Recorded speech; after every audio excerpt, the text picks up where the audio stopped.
अस्सलामुअलैकुम। मैं अब्दुल वारिस और आप देख रहे हैं मेरा यूट्यूब चैनल। आज की वीडियो में भी हमने सर्च वारंट के हवाले से बात करनी है। पिछली 3 वीडियो में भी हम सर्च वारंट पे ही बात कर रहे थे। इस वीडियो पे भी हम सर्च वारंट पे बात करेंगे और सीआरपीसी की दफ़ा नंबर 149, 150, 151, 152 और इसी तरह बाकी दफ़ात को भी समझने की कोशिश करेंगे। अभी सबसे पहले हम चलते हैं पाकिस्तान सीआरपीसी की दफ़ा नंबर 149 की तरफ। 149 ये कहता है कि अगर पुलिस ऑफिसर को ये लगे कि कहीं क्राइम हो रहा है, कहीं इल्लीगल चीज़ें हो रही हैं, तो पुलिस ऑफिसर का ये फ़र्ज़ बनता है कि वो इन चीज़ों को रोके। पुलिस का काम है कि वो क्राइम को रोके। तो 149 ये कह रहा है कि पुलिस वाला जो है वो किसी भी क्राइम को जो उसकी नॉलेज में हो उसे रोकना उसका फ़र्ज़ है। और इसी तरह अगर हम 150 की तरफ जाएं तो वो ये कहता है कि पुलिस वाला जिसको ये पता चले, एक पुलिस ऑफिसर को पता चलता है कि कहीं क्राइम हो रहा है, तो उस पुलिस वाले का ये फ़र्ज़ बनता है कि वो अपने सीनियर को उसके बारे में इन्फॉर्म करें कि उस जगह पर ये क्राइम हो रहा है और हमें उसे रोकने की ज़रूरत है। तो 149 में पुलिस वाला का फ़र्ज़ है कि क्राइम को रोके, और 150 में एक पुलिस ऑफिसर का ये हक बनता है, फ़र्ज़ है उसका कि वो अपने सीनियर्स को इन्फॉर्म करे कि वहाँ क्राइम हो रहा है और हमें उसे रोकने की ज़रूरत है। अब 151 की तरफ अगर हम जाएं तो 151 ये कहता है, जहाँ 149 ने ये कह दिया कि पुलिस वाले का फ़र्ज़ बना उसे रोकना, 150 ने कहा कि अब वो सीनियर को इन्फॉर्म करेगा, और 151 वाला ये कहता है सीआरपीसी के 151 कि अब पुलिस वाला उस शख्स को गिरफ्तार करेगा। अब सिर्फ रोकेगा नहीं, वो जो क्राइम हो रहा है जिसको वो जानता है, उसने सीनियर को इन्फॉर्म भी कर दिया, अब उसका फ़र्ज़ बनता है कि जो उस क्राइम में शामिल हैं, जहाँ वो क्राइम होने जा रहा है और उसमें वो लोग शामिल होंगे, उनको गिरफ्तार भी करेगा। तो ये भी पुलिस वाले की ड्यूटी है। अगर हम 152 की तरफ जाएं तो 152 ये कहता है कि पुलिस का ये फ़र्ज़ बनता है कि जितनी भी सरकारी चीज़ें हैं, सरकारी मकानात हैं, सरकारी प्रॉपर्टीज़ हैं, उनको सेफ करेगा पुलिस वाला। उनको किसी किस्म का नुकसान नहीं होने देगा। वो मूवेबल हों या अनमूवेबल हों, वो जितनी भी प्रॉपर्टी हो, सरकारी प्रॉपर्टी हो, पुलिस वाला उसको सेफ करेगा और उसे नुकसान नहीं होने देगा। तो 149 से लेकर 152 ये कहता है कि पुलिस वाला जो उसकी नॉलेज में है क्राइम है उसको रोकेगा, फिर उसको अपने सीनियर को इन्फॉर्म करेगा, फिर उसे क्राइम करने वालों को गिरफ्तार करेगा, और उसके साथ साथ जितनी सरकारी प्रॉपर्टीज़ होंगी उनको सेव करेगा, और उनकी हिफाजत की ज़िम्मेदारी भी पुलिस वाले की है। लिहाजा ये तीनों दफ़ात के अंदर जो है वो पुलिस वाले का काम है, क्राइम को रोके भी, इन्फॉर्म भी करे, गिरफ्तार भी करे और सरकारी चीज़ों की हिफाजत भी करे। अब हम चलते हैं सीआरपीसी की दफ़ा नंबर 153 की तरफ। 153 ये कहता है कि अगर किसी पुलिस वाले को ये पता चले कि किसी दुकान के अंदर या किसी गोदाम के अंदर नाप तोल में फ़र्क हो रहा है, जो मालिक है वो नाप तोल में हेरा फेरी कर रहा है, वो नाप तोल में कमी कर रहा है, लोगों को कम वेट के साथ चीज़ें दे रहा है, फ्रॉडिया है, फ्रॉड कर रहा है, 2 नंबरी कर रहा है वेट के साथ, तो पुलिस वाला बगैर वारंट के साथ उस जगह पे जाएगा और उस तमाम तर आलात को और मशीनरी को देखेगा, और अगर नाप तोल में वाकई ही 2 नंबरी हो रही है, फ्रॉड हो रहा है,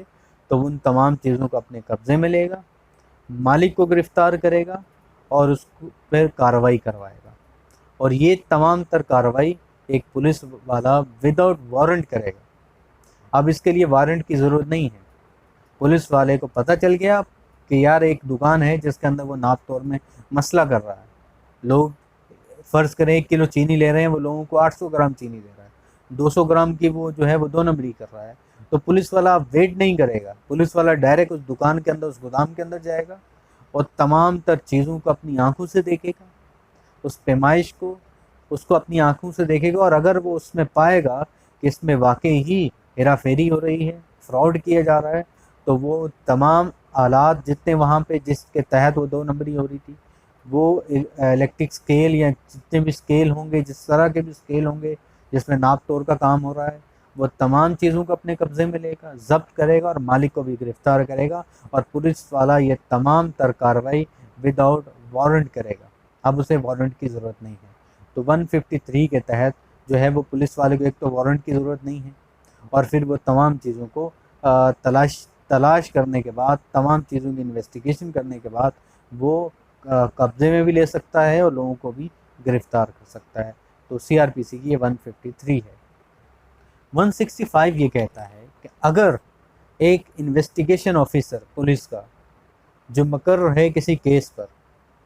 अगर उसको लगता है कि इस केस पर जिसकी मैं इन्वेस्टिगेशन कर रहा हूँ इसकी कोई रिकवरी किसी जगह पर है, किसी जगह पे इसकी रिकवरी पड़ी हुई है, सामान पड़ा हुआ है और वो इस केस के साथ ताल्लुक़ रखती है और ज़रूरी है, तो अब पुलिस वाले को इस तलाशी के लिए भी सर्च वारंट की ज़रूरत नहीं है। पुलिस वाला क्या करेगा, डायरेक्ट उस जगह पे जाएगा, उस मकान या उस प्रीमिसेस के अंदर जाएगा, उसकी तलाशी लेगा, उस तमाम तर सामान को रिकवर करेगा, उसको अपने ज़ब्त करेगा और तमाम चीज़ों को जो बाहिफाजत पुलिस स्टेशन लाएगा और फिर उसे अदालत के सामने पेश करेगा, उसकी तमाम तर लिस्ट भी और वह तमाम सामान जो वहाँ से रिकवर हुआ। तो पुलिस वाले को अगर इन्वेस्टिगेशन के दौरान किसी केस की लगे इस केस के दौरान कुछ ऐसा सामान है जो इस केस से ताल्लुक़ रखता है और वो किसी मकान या किसी प्रीमिसेस के अंदर पड़ा हुआ है, तो अब पुलिस वाले को सर्च वारंट की ज़रूरत नहीं है। अब पुलिस वाला बगैर सर्च वारंट के उस मकान, उस जगह की तलाशी लेकर वो तमाम चीज़ें अपने कब्ज़े में लेगा और फिर उसे अदालत के अंदर पेश करेगा। लेकिन एक चीज़ याद रखने की है कि पुलिस वाला किसी ऐसी जगह पर सर्च नहीं कर सकता या किसी ऐसे मकान की तलाशी नहीं ले सकता जो किसी बैंक की प्रॉपर्टी हो या जिसको किसी बैंक ने जब्त किया हो। तो बैंकिंग प्रॉपर्टी या बैंक की जब्त की प्रॉपर्टी के अंदर पुलिस वाला जो है वो विदाउट सर्च वारंट जो है वो जाके वहाँ कार्रवाई नहीं करेगा और तलाशी नहीं लेगा। बाकी तो किसी भी जगह की वो तलाशी ले सकता है इन्वेस्टिगेशन के दौरान, अगर उसे लगे कि मुझे वहाँ से सामान रिकवर हो जाएगा, लेकिन बैंक की प्रॉपर्टी पे वो हरगिज़ जाके वो तलाशी नहीं लेगा। तो ये चीज़ इसमें याद रखने की है। सीआरपीसी की दफ़ा नंबर 168 की तरफ हमने 165 में ये देखा कि पुलिस वाले को इन्वेस्टिगेशन के दौरान अगर ये डाउट होता है कि किसी जगह पर कोई मटेरियल पड़ा हुआ है, सामान पड़ा हुआ है जो उस केस के हवाले से लिंक रखता है, तो उसकी तलाशी ले सकता है बैंक की प्रॉपर्टी के अलावा। अब 168 ये कहता है कि सेम केस है, इन्वेस्टिगेशन ऑफिसर है, उसको लगता है कि किसी जगह पर सामान पड़ा हुआ है, लेकिन वो जो मकान है या प्रीमिसेस है वो उसके पीएस के हदूद के अंदर नहीं है, पुलिस स्टेशन की हदूद में नहीं है, किसी और पुलिस स्टेशन की हदूद के अंदर है। तो अब पुलिस वाला सेम पहले की तरह उस जगह पे जाकर विदाउट वारंट जो है वो डायरेक्ट जाकर कार्रवाई कर सकता है। अब इस पे वो क्या करेगा, वो जो दूसरी पुलिस स्टेशन होगा जिसकी वो हदूद के अंदर होगा, वो वहाँ की पुलिस को इन्फॉर्म करेगा कि मुझे ये सामान की रिकवरी दरकार है जो हमें पता चला है कि इस प्रीमिसेस के अंदर है, तो हमने यहाँ जो है वह तलाशी लेनी है, तो इनको इन्फॉर्म करेगा। अब फ़र्ज़ करें वो इन्फॉर्म नहीं करता, वो कहता है कि अगर मैं इन्फॉर्म करूँगा तो वो सामान वहाँ से मूव हो जाएगा। उसे डाउट होता है कि मैं लेट नहीं कर सकता, मैं टाइम नहीं दे सकता, तो बग़ैर इन्फॉर्म किए भी वो तमाम तर कार्रवाई कर सकता है। अब इन दोनों दफ़ाओं में 165 में और 168 में एक चीज़ और याद रखने की है कि फ़र्ज़ करें वो इन्वेस्टिगेशन ऑफिसर जो उस केस का इन्वेस्टिगेशन ऑफिसर है वो तलाशी नहीं ले सकता, उसे कुछ ज़रूरी काम है, वो अपनी जूनियर को भेजना चाहता है, तो अब वो तहरीरी तौर पर ये रीज़न बताएगा कि वो इस कार्रवाई में क्यों शामिल नहीं हो रहा। वो तहरीरी तौर पे बताएगा कि मैं इस कार्रवाई में इसलिए नहीं जा सकता हूँ, इस कार्रवाई में इसलिए हिस्सा नहीं बन सकता हूँ, लिहाजा मेरा ये जूनियर जो है वो मेरी जगह जाएगा और वो अपनी रीज़न लिखेगा कि मैं क्यों नहीं जा सकता। और फिर जूनियर तमाम तर जो कार्रवाई करेगा वो तमाम तर कार्रवाई की एक लिस्ट बनाएगा, सामान लेगा और तमाम चीज़ें जो हैं वो मजिस्ट्रेट साहब के सामने पेश करेगा कि ये चीज़ें वहाँ से रिकवर हुई हैं। लिहाजा इस सूरत में भी पुलिस को सर्च वारंट की ज़रूरत नहीं है। तो 3 से 4 दफ़ाओं में पुलिस को जो है वो छूट दी है कि वो बग़ैर सर्च वारंट के वहाँ पे इन्वेस्टिगेशन कर सकते हैं, तलाशी ले सकते हैं। मैंने कहा 153 के तहत पुलिस बग़ैर सर्च वारंट के जो है वो सर्च कर सकती है, तलाशी ले सकती है। इसी तरह 165 की में भी पुलिस बग़ैर सर्च वारंट के तलाशी ले सकती है और जो है उस जगह के अंदर दाखिल हो सकती है। इसी तरह 168 के तहत भी पुलिस जो है वो किसी मकान की, किसी प्रीमिसेस की तलाशी ले सकती है और उस पे भी पुलिस को सर्च वारंट की ज़रूरत नहीं पड़ेगी। जबकि इससे पहले हमने जितनी दफ़ाएं डिस्कस की, हमने 103 किया, हमने 102 किया, हमने 100 किया, हमने 99 ए किया, हमने 90 जो है 8 किया,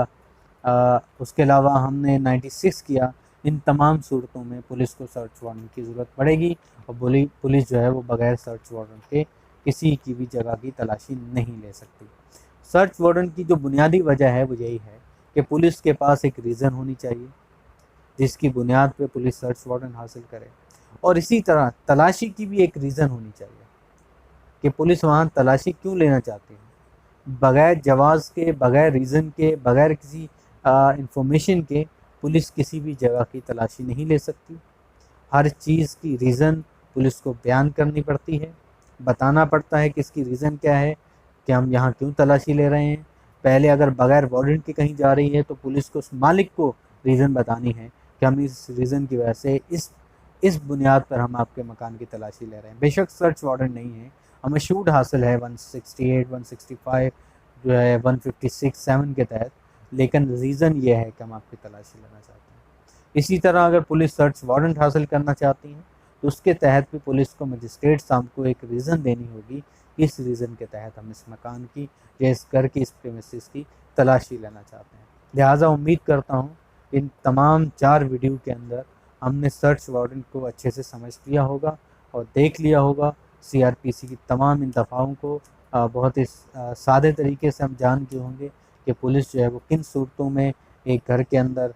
एक मकान के अंदर, एक प्रीमिसेस के अंदर तलाशी ले सकती है, किन सूरतों में वो बग़ैर वारंट के ले सकती है और किन सूरतों में वो वारंट के साथ उसकी जो है वो तलाशी लेगी। इसी के साथ उम्मीद करता हूँ कि आपको हमारी वीडियो अच्छी लगी होगी। लिहाजा हमारे चैनल को सब्सक्राइब कीजिए, लाइक कीजिए और शेयर कीजिए। इसी के साथ इजाज़त दीजिए। इंशाल्लाह नेक्स्ट वीडियो में एक नए टॉपिक के साथ और एक नई कानूनी बहस के साथ हाज़िर होंगे। अस्सलामु अलैकुम।